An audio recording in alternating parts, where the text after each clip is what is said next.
प्रयास किया जिससे सुख मिल जाए, शांति मिल जाए, लेकिन संसार में मुझे सुख कहीं नहीं मिला। हर कुछ किया लेकिन पाया कुछ भी नहीं। आपके दरबार में आए हो गुरुदेव, आप मुझे शांति का मार्ग प्रस्तुत करें, कल्याण का मार्ग दिखाएं कि कल्याण मेरा कैसे होगा। गुरु ने कहा, कल्याण पाना चाहते हो? कहे हाँ, कल्याण प्राप्त करने के लिए आया हूं। तो गुरुदेव ने कहा, कल्याण तो होगा केवल साधु रहने को अपनाने से, साधु जीवन को जीने से, जीवन को सुंदर बनाने से। जिस रास्ता पर तुम चल रहे हो उस रास्ता को छोड़ना पड़ेगा, सतपथ पर चलना पड़ेगा, साधु की रहने को, साधु का जीवन है उसको अपनाना पड़ेगा। तो भक्त ने कहा, गुरुदेव इस साधु का जीवन कैसा होता है, साधु की रहनी कैसे होती है, जीवन का सार क्या है, ये तो मुझे पता नहीं। तो गुरु ने कहा, सभी जीवों मात्र से, प्राणी मात्र से प्रेम करो, निर्वृत्त की भावना लाओ, तभी तुम साधु का जीवन जी सकते हो। क्यों? क्योंकि साधु जो होता है वो दयावान होता है, करुणावान होता है। वो किसी भी जीव को जानते बुझते दुख नहीं देता, तकलीफ नहीं देता, परेशान नहीं करता। इसलिए प्राणी मात्र से, मनुष्य ही नहीं बल्कि जितने भी जीव जंतु है सबके प्रति दया का, करुणा का भाव जागृत करो, तभी तुम्हारा कल्याण हो सकता है। उन्होंने कहा, गुरुदेव मेरा मन तो दुनिया में आसक्त है, इसलिए मैं किसी से लड़ता हूँ, किसी से ईर्ष्या करता हूँ, किसी से द्वेष करता हूँ, किसी से नफरत करता हूँ और किसी से घृणा भी कर लिया करता हूँ। मेरा मन तो सबके लिए समता में समाता नहीं, बराबर रहता नहीं, हिंसकी भाव से ओतप्रोत है। मैं अपने मन को कैसे निर्वैरी बनाऊं, कैसे मैं सबसे प्रेम करूं? मैं तो स्वार्थी हूं, मैं तो केवल अपने परिजनों से ही प्रेम करता हूं।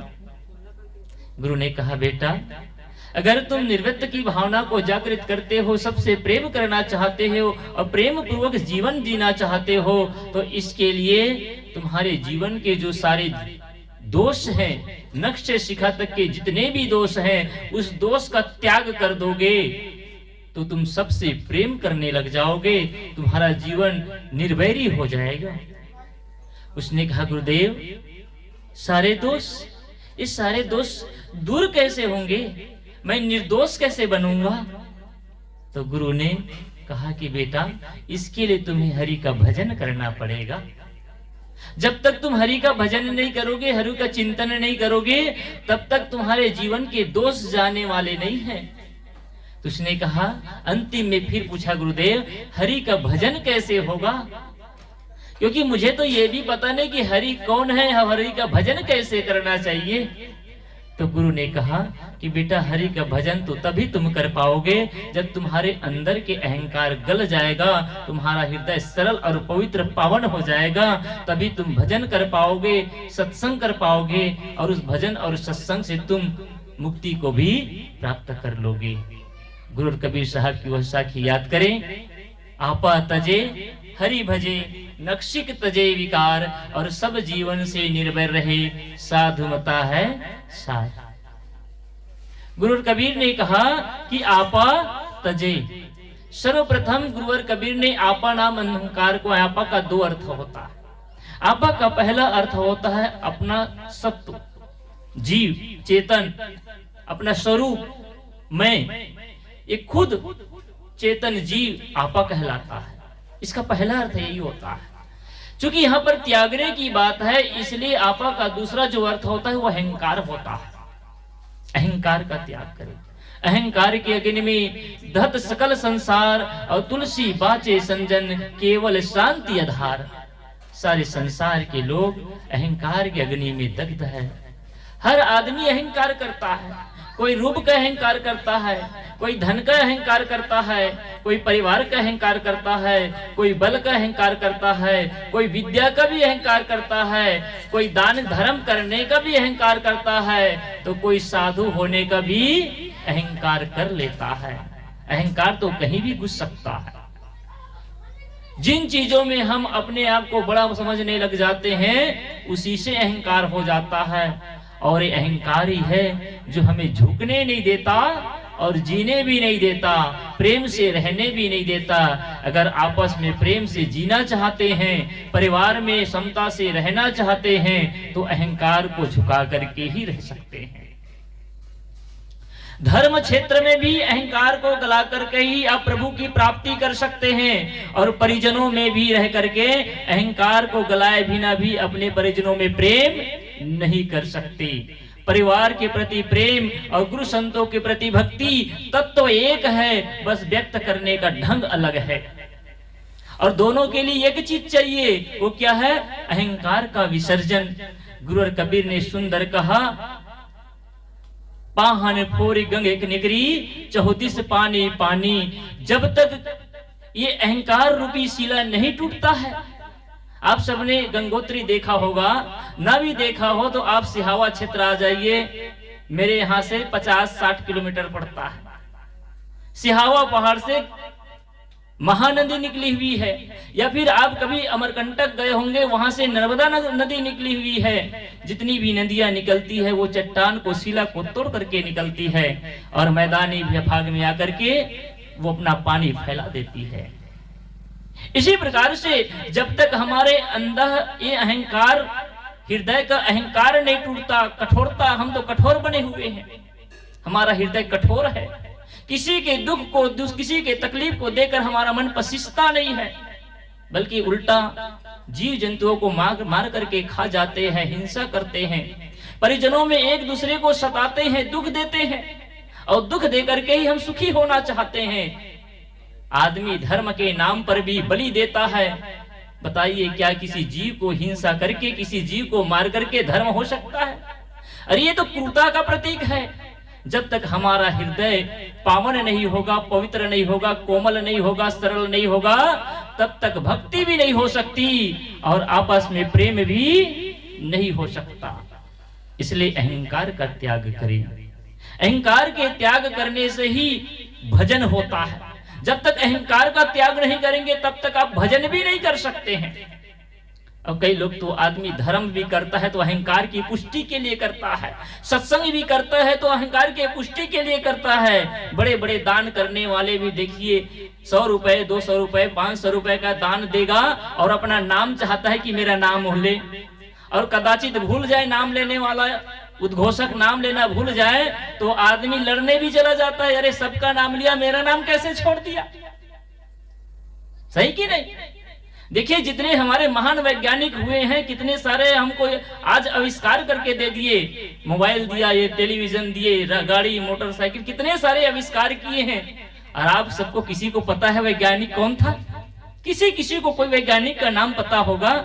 किसी को हम जानते तक भी नहीं है। उन महापुरुषों ने, उन महान विभूतियों ने केवल हमें अपना तपस्या तब करके, हमें बड़े बड़े अनुसंधान करके, खोज करके सब चीज दे दिए। उन्होंने केवल काम करना चाहा, नाम कमाना नहीं चाहा, और हम थोड़ा सा कर देते हैं, हम नाम पाना चाहते हैं। इसलिए अहंकार कभी ना करें, किसी चीज का भी अहंकार न करें। क्यों? क्योंकि ये शरीर और संसार छप छुट जाने वाला है, कोई साथ जाने वाला, किसका अहंकार करें? लघुता से प्रभुता मिली, प्रभुता से प्रभु दूर, और चीटी चावल ले चली हाथी के सिर धूल। लघु बनने से, छोटा बनने से प्रभुता मिलती है, और प्रभुता दिखाने से, अहंकार दिखाने से सब कुछ नष्ट हो जाता है। इसलिए अहंकार का त्याग करें। और दूसरा, भजन करें। किसका भजन करें? हरि का भजन करें। तो पहला जो सगुण हरि है वो संत और गुरुजन ही हरि हैं। जो हमारे अंदर के विकारों को जो हरण कर दे, वही तो हरि है। तो सगुण हरि, सगुण परमात्मा संत और गुरुजन हैं, जो हमारे अंदर के विकारों का हरण करके हमें सुंदर जीवन, निर्मल जीवन जीने के लिए प्रेरित करते हैं। और निर्गुण हरि ये जीवात्मा है, इसका भजन करें। भजन क्या है? तो मन की तरंग मार लो, बस हो गया भजन, और आदत बुरी सुधार लो, बस हो गया भजन। गीत गाना भजन नहीं है, आरती बंदन करना भजन नहीं है, बल्कि अपनी बुरी आदत को, गंदी आदत को सुधार लेना ही असली भजन है। हम बाहरी दिखावा कर्म कांड तो बहुत कर लेते हैं, चंदन चोआ कर लेते हैं, उपवास भी कर लेते हैं, तीर्थयातन भी कर लेते हैं, जाप भी कर लेते हैं, हम सब कुछ कर्म कांड कर लेते हैं, लेकिन जीवन में परिवर्तन नहीं लाते। सत्संग करते करते 20-25 साल बीत गए, लेकिन हाथ का तंबाकू नहीं छूट पाता है, हाथ की बीड़ी नहीं छूट पाती है, और हम बड़े भक्त बने रहते हैं।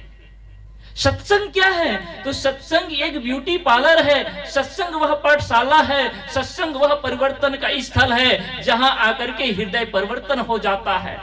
गुरु कबीर ने कहा, जो तू साचा बाड़िया साची हाट लगाओ और अंदर झाड़ू दे के कूड़ा दूर बहाओ। ये सच्चा व्यापारी है ज्ञान का, तो सच्ची हाट लगा, सच्ची बात कर। लेकिन कुछ ऐसे भी लोग होते हैं जो धर्म के गद्दी में बैठ करके झूठ बोलते हैं। गुरु कबीर ने कहा, सच बोलो, सच का व्यापार करो, और अपने हृदय रूपी जो आंगन है उसमें ज्ञान का झाड़ू लगा करके सारे बुराइयों को बाहर कर दो। तो हरि का भजन करें, और हरि का भजन करते हुए अपने नक्शे शिखा तक के सारे विकार का त्याग कर दें। पैर से लेकर के शिखा तक, यानी संपूर्ण जीवन के जो दोष हैं उसका त्याग कर दें। इस संपूर्ण जीवन के दोष को हमारे संतों ने 3 भाग में विभाजित किया है। प्रथम मन, वचन और कर्म। मन के 4 दोष होते हैं, वाणी के 3 दोष होते हैं, और वचन के 3 दोष होते हैं। मन के दोष मान, ईर्ष्या, क्रोध, छल, ये 4 दोष होते हैं। शरीर से हिंसा, चोरी और बेविचार, ये 3 दोष होते हैं। और वचन से गाली, निंदा, झूठ, ये 3 दोष वचन के हैं। इन 10 दोषों के त्याग करने से ही हमारा जीवन के सारे दोष दूर हो जाते हैं। 4 दोष को दूर करने से मन पवित्र होता है, 3 दोष को दूर करने से तन पवित्र होता है, और वाणी के 3 दोष को दूर करने से वाणी भी पवित्र हो जाया करती है।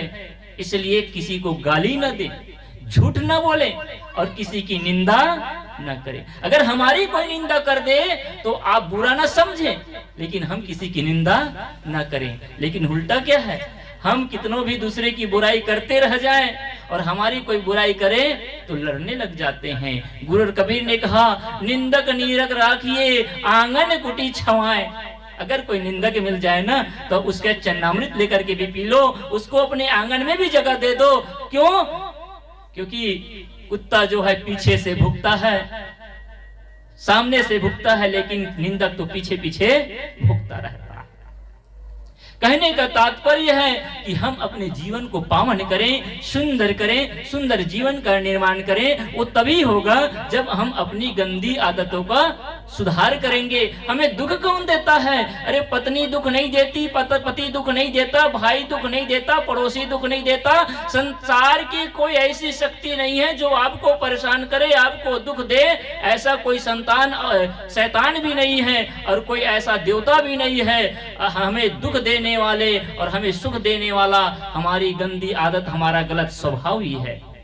हम अपने स्वभाव से ही दुखी होते हैं, और हम अपने ही स्वभाव से सुखी होते हैं। इसलिए हमें अपने स्वभाव को सुधारने की जरूरत है।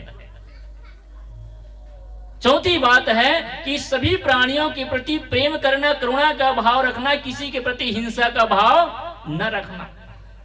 मनसा वाचा कर्मणा, सबके हित के लिए, मंगल कामना के लिए सोचिए। और हमारे शास्त्रों में तो यही कहा गया है ना, सर्वे भवन्तु सुखिनः सर्वे सन्तु निरामया सर्वे भद्राणि पश्यन्ति मा कश्चित् दुर्भाग् भवेत्। सबका हित हो, सबका कल्याण हो, सब सुखी रहे संसार में, यही तो हम कहते हैं।